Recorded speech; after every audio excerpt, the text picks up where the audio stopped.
Chers auditeurs, dans ce nouvel épisode, nous allons parler de céder son entreprise de promotion immobilière en 2026, levier de valorisation, risques et tactiques de cession, en explorant les dynamiques de marché, les exigences ESG et les plans de vigilance de la due diligence.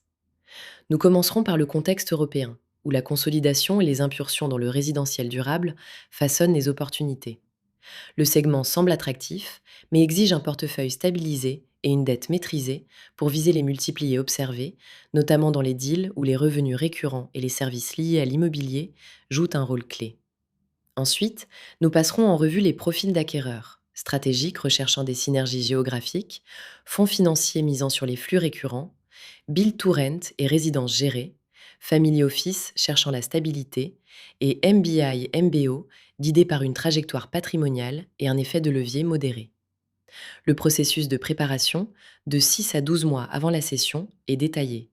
Gouvernance renforcée, fiabilité du chiffre d'affaires et du reporting, et mise en place d'une data room complète couvrant finance, juridique, RH et ESG.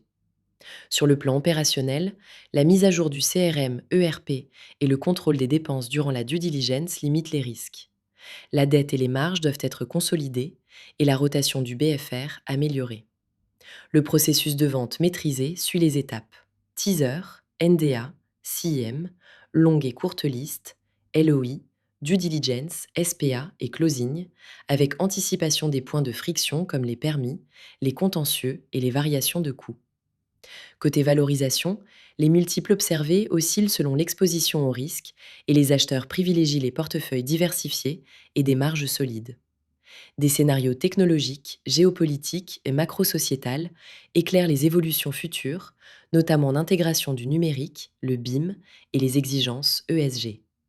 Enfin, nous évoquons les axes prioritaires pour le dirigeant vendeur: réduire la dépendance, renforcer la récurrence, fiabiliser les données, structurer la gouvernance et sécuriser le BFR. En résumé, la réussite passe par une préparation minutieuse et une communication claire avec les parties prenantes. Partagez cet épisode, abonnez-vous et contactez-nous pour échanger.